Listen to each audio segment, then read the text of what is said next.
Welcome to The Kingstonian, a podcast that profiles individuals who are passionate about what they do for a living, about what organization they belong to, or simply passionate about the community they are a part of.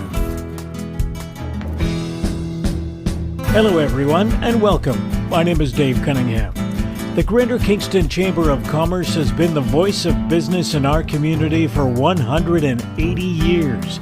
This past year has been extraordinary for their staff and volunteers. Constant communication has been the key. Newsletters, emails, texts, and phone calls are all part of the daily to-do list for our guest, the CEO of the Chamber, Karen Cross. Karen, welcome to the program.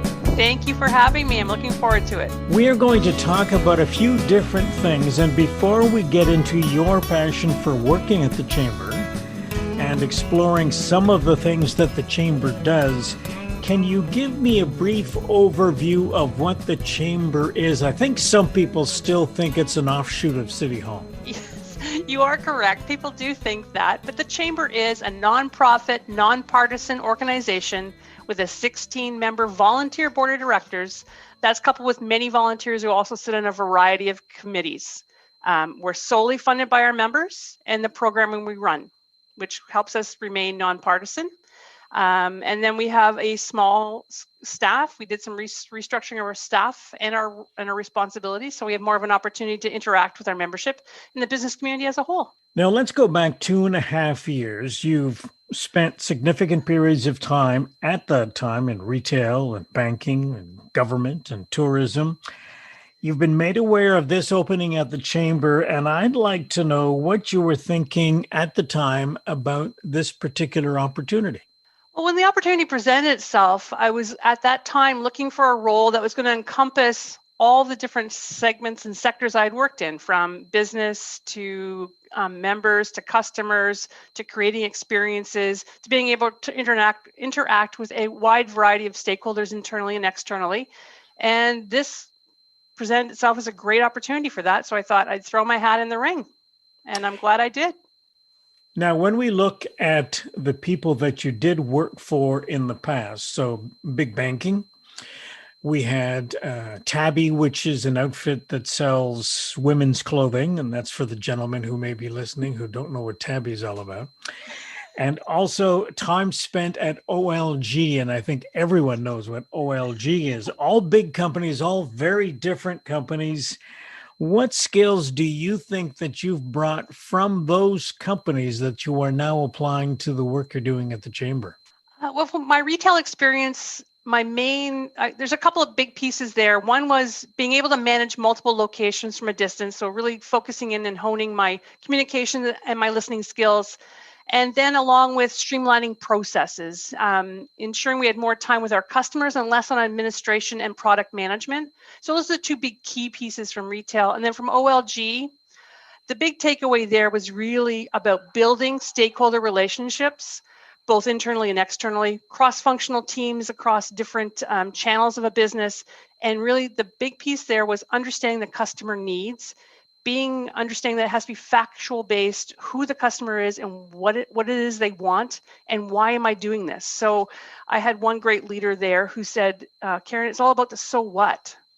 So what? How does this link back to the objectives? So it's all those the two big chunks that I took away from OLG, coupled with the pieces from my retail experiences, really brought me to where I am today with the Chamber and in helping this organization modernize.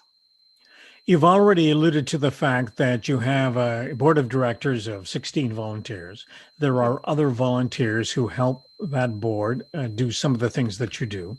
Yes. That board of directors is representing 650 businesses in town, employing 18,000 people.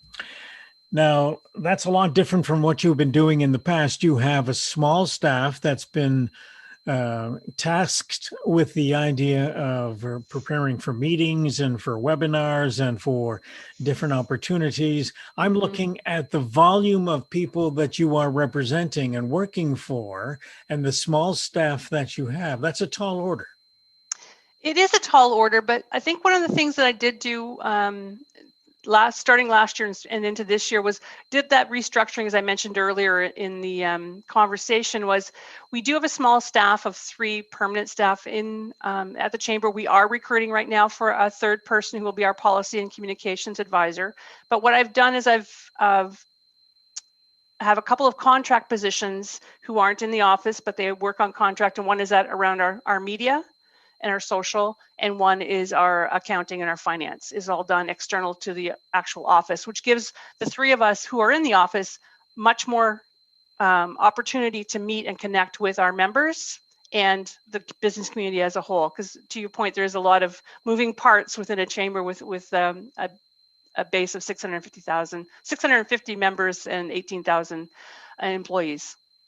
Can you describe the duties that the other 2 folks in the office would have? Yes, Jessica Colvin is our manager of business development and member services. So she is working on all of our sponsorship packages, developing different streams of revenue for us as a chamber, as well as communicating and developing new business memberships within our base. So we're growing our membership base, and then again, the retention of our members. And then supporting her is Claire McLean, who is our member services coordinator. So she's connecting with our members on a day-to-day basis. She answers the phone. She's monitoring our databases, our website, and keeping us on track that way. And the person that you're looking to hire? Is our policy. So the folks, that person would be the one who connects with our 3 levels of government, the municipality here, our city of Kingston, as well as our MP or MPP, and then working on our advocacy. I'm going to ask you a question here. What's the best part of your job right now? The best part of my job right now? Wow. It's just being able to talk to all these different businesses. There's so many different sectors that we represent, and just getting the insights from them as to how we can be better at what we do. Really taking that in and then formulating that as to how we can actually execute on what their needs are. That's exciting. Growing this business is exciting. One of the things I found in the job I had before I retired was that every day was different. You had different people doing different things, and that's what made the whole job interesting. It wasn't the same thing every day. Do you find that with your job? Absolutely. As I said to Jessica, because Jessica just came on board with us January 4th. And I said, Jessica, every day will be a different day. No 2 days will ever be the same. And you're right. That's what makes it exciting. It is different every single day.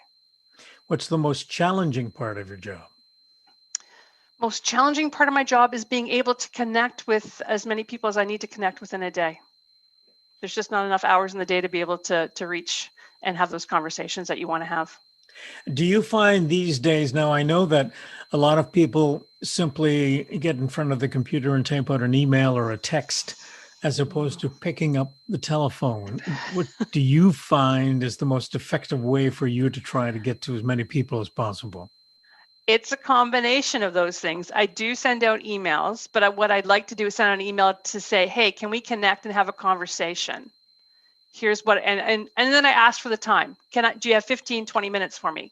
Mm-hmm. And that's what I was doing last week. I wanted to talk to some restaurateurs about our concept for our business excellence this year. So as I said, I know everyone's busy, strapped for time, but I really would like to have an interaction. So that's kind of how I manage it. And then for our mass communications, we send out to the whole base. Or better yet, if we didn't have COVID, let's go out for a coffee and have a conversation. Absolutely. I do miss that part of it. In this segment, let's talk a little bit about the organization that you work for. So I'd like to know what the mission is of the Greater Kingston Chamber of Commerce. There are 3 pillars that you tend to focus on. What are they? Yes, there are the 3 pillars of our organization. That's advocacy, networking, and education. That's the grounds that which we base all of our decision making on. Okay, let's take a little bit of time and talk about those 3 pillars so folks have an idea of just exactly what sorts of things you're doing. And let's start with advocacy, which is the first one that you mentioned, and describe what that's all about. Sure. Advocacy is where we have the opportunity to interact with all levels of government, all 3 levels.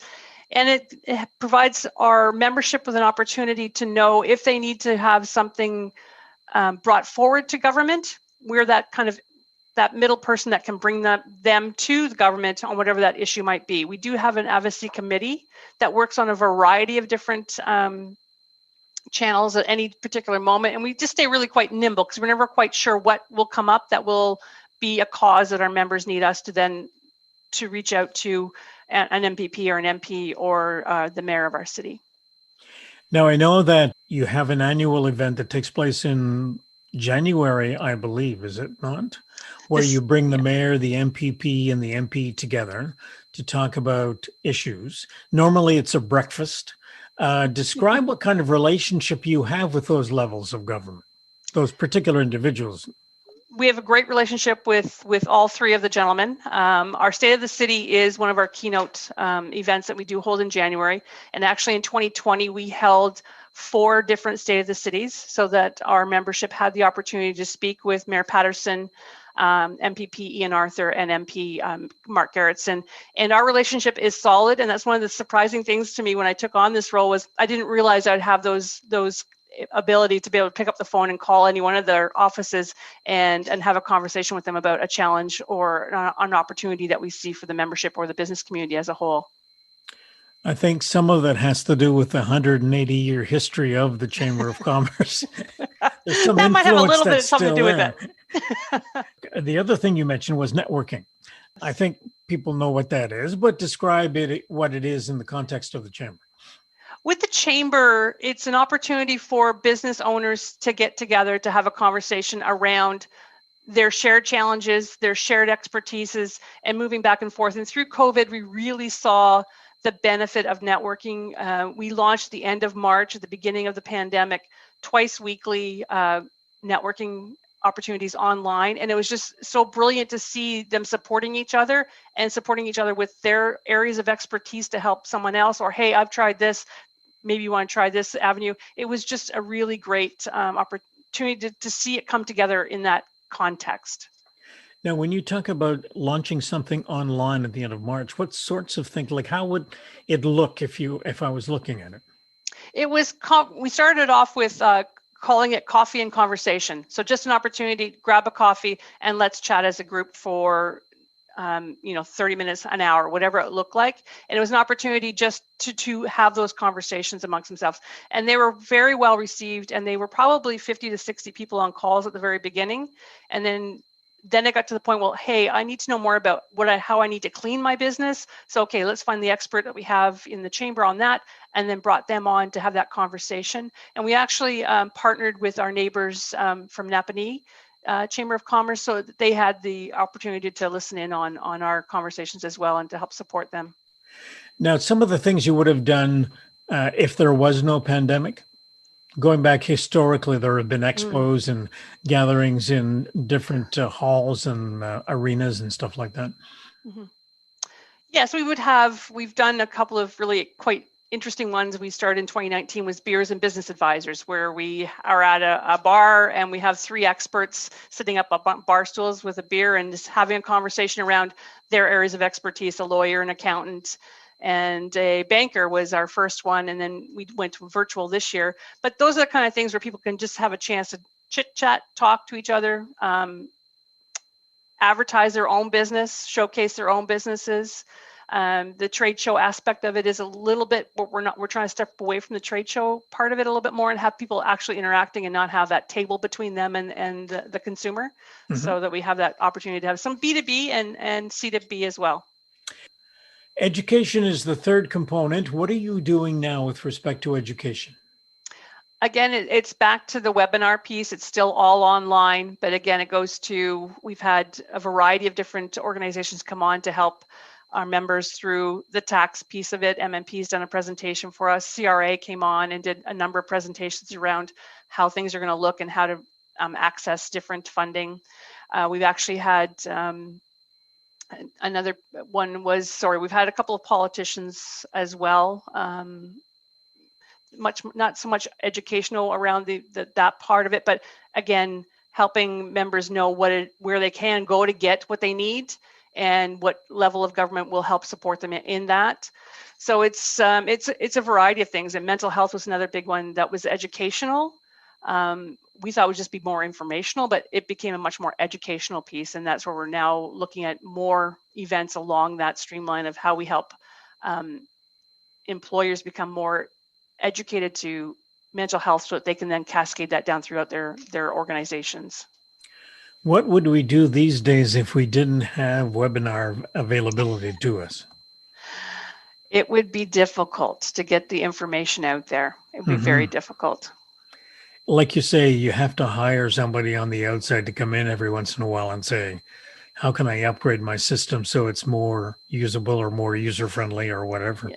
Yeah, and that's one of the reasons too that we went with an outside media company to help us, because we wanted to expand it past our boundaries of just our chamber. We wanted everyone out there to know, here's some different resources for you. So that's why we really ramped up our social media presence as well, which is showing in spades. Now, do you have a sense as to whether or not the mission of the chamber has changed during the pandemic? I don't believe our mission has changed. How we're executing on the mission has changed. Of course, we've had to go online. We've had to stay much more closed off from our membership base, but we certainly have not changed the mission statement. We're still hitting on all three of those pillars, and we're still working towards growing our membership base and supporting our membership base. And we've been actually building on our essential business services, so there's more opportunities for cost savings for memberships. So we're still doing it, but I think we've just had to execute differently. Given the feedback that you're getting from your members and other folks you're talking to, what's the state of business in Kingston these days? Optimistic, I think is the best word we can have right now. There are some sectors that are doing very well, and there are some sectors who are quite challenged and will be challenged still for some time to come with capacity concerns. As we stay green and we continue to get the vaccines rolling out, I think there's a lot more optimism than there was in the past. But we're going with optimism. Glass half full. Do we have a sense that we've lost any members? We've lost a few. Yeah. Yes, and I think it may have the pandemic someone may have been in a plan of winding down their business in a few years and just went a little bit quicker than they had planned on. When business is in trouble, owners tend to cut back on expenses. And I'm wondering if membership in the chamber is one of those expenses. Absolutely. It's something that they think about for sure. And one of the things that we've been trying to do, work with our members as they're coming up for renewal, and we changed that process as well this year, so everyone came up at renewal time at the same time, is reevaluating their businesses, making sure that we have the right information on hand because we can change the structure of their membership, making sure that we're providing the service that they need when they needed it. And that came through loud and clear with our communication strategy, that they were getting the information they needed, so they saw the value in our membership. The other part was, again, as I mentioned earlier, the essential business services that we provide, ensuring that they know all the cost savings that they have available to them through their membership, switching to a monthly payment structure as well for them, so they can be as low as $22 a month and still maintain their membership. I've had a couple of members say to me, it's worth the value just to receive that newsletter every Monday morning, and I don't have to go searching for information. So getting those testimonials has also been very helpful in us maintaining our membership and growing the membership base as well. And I don't know if we've used the word during our conversation, but I would think that flexibility has got to be something that you guys are doing. Absolutely, and that's one of the things I've talked to a couple of hotel chains that they want to renew, but their employee level is different. So as you know, we're based on the number of employees is triggered by the amount of your membership investment here. So we've recreated that and made it flexible. Or if they want to, let's just postpone for a few months. Let's be flexible and nimble. Those are the key words. Oh, I wish we could be more nimble these days than we were a long time ago. Anyway, before we started recording, you had talked about this position as being a legacy position for you. One of the things that I would think plays into that is your desire to reinvent the chamber. Now, can you describe what that means to you at this point? Reinvent, I think maybe just modernizing the organization so that we're much more in tune with business of today and business of tomorrow and what that looks like. And it's looking to the future of being more digitized, helping support businesses through that platform where it's not as bricks and mortar perhaps for some, and it's have that balance between bricks and mortar and a digital presence that helps support grow businesses. One of the things that I found in chatting with a businessman downtown, and his name is Brian Lipson, and he runs Brian's Record Option. And he was telling me that during the pandemic, he started using the computer in his business, which he rarely uses. And he was typing out stories about the folks that come in to visit his store or people that he runs into around his store. And they are quite humorous. And he posts them on his Facebook page. And I would think that once you read a couple of those, you are going back to get the latest story. And I would think that that helps his business. So the whole business of digitizing, not in the way that you were speaking about, but even if it's part of your marketing idea or something that you've been doing while your business is slower than normal, that's very important and involves people learning to use the resources that they may not have used before. So do you have a sense as to how many people that you run into who don't typically use a computer or a smartphone? I think we run into folks who don't maybe use them as often as they did before. They're using them more often now, than they did in the past. But I think they're also seeing that, to your point, this is a way of really engaging with a different audience and bringing that audience to you. And that's exactly what we're trying to do here with our new website, is making it much more engaging and user-friendly so that people see that there's a benefit there. I'm trying to figure out how you go about deciding what you're going to include in a website when you're looking to reinvent your organization. I imagine you sit down with these experts from the outside and get their assistance, but what sorts of things, in specific terms, if you can, did you try to incorporate when you were putting together the new version of the website?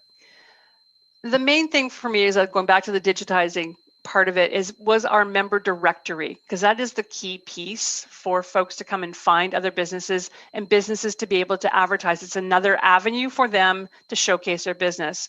So we're in the first stage of our directory right now. So the second phase of that directory will be that our membership can then build onto their platforms through us, so that then they can then elevate their business into the e-commerce area as well. Or if they have e-commerce already, then we showcase that on their directory, so that then we can move people to their website so that they can then make that sale or close a new business or find a new member. So the directory was a key piece for us. I think one factor that did come up in conversation was a lot of chambers don't have an FAQ on their website. So we found that interesting. So we thought, and it was recommended that an FAQ be built. So we built the FAQ and I went, wow, we do a lot. I don't think people really realize that. So I would recommend, if you come to our website, read the FAQ. It kind of gives you a big sense of what we do. And the other part of it was keeping people up to date with current information. And that's one of the things that I found was our the advocacy piece and the communication piece, the education piece wasn't as up to date as we could have been, and keeping it more relevant. How much of this is thinking outside the box? We're so outside the box some days. I don't even know where the box went. I think the box is gone. The other we thing, burned the box. Where's the box? The other thing I'm interested in is past presidents of the chamber, of which there are several. And there are still several kicking around. And I know that in the past, there have been gatherings of the past presidents. And yes. I'm wondering, and I will take the position that I am a past president. So the influence of past presidents and whether or not you think their experience is still valid today when you're looking at the chamber. Oh, absolutely. And I was very fortunate. We did have a past presidents event in 2019 where I was able to meet several of them, and they're brilliant in their sharing. And that's one thing I found about the chamber network in itself is everyone is very open to sharing information and such. So yes, I had some great advice come my way, and some of it I used to shape where we're going. And some of it was just humorous anecdotes that they shared from their time as chair or president. Most of them were past presidents, not chair. Mhm. But yeah, so no, I absolutely learn from history. You learn from history, absolutely. When it comes to getting feedback from people, have you thought about other alliances the chamber might make in the community with respect to promoting I guess the bottom line is to promote business and to hire more people and to get more people to work? We have built solid relationships with economic development, with downtown Kingston, with Tourism Kingston, Kingston Accommodation Partners, Community Health, all of those organizations, so that we can share. And we meet weekly. Mm-hmm. At that time, we're meeting weekly. Now we meet bi-weekly, so we can share what's going on within our organizations and how we can support each other and support business on different levels, because we all have different accountabilities and responsibilities to our business community as a whole. So it's been brilliant and very beneficial. And now we've just started another meetings bi-weekly as well with public health and with the city as another opportunities for us to be able to share those concepts. And the alignment that we have, I'm fortunate enough to sit on the mayor's economic recovery team and some of his subcommittees. So again, those are just ways that we are out in the public to learn and to know and understand what the needs and the concerns are, so that we can then again support business as a whole and our membership. Now, to wrap up, where do you see the chamber going in the next 5 years? In the next 5 years, I believe we're just going to grow. Our membership base is going to grow because we're going to have the tools that they need to support their businesses and help them be successful in what they're doing. I love coming in here every day. As we said at the beginning, it's different every single day, and I get to meet new people every day and have conversations with people.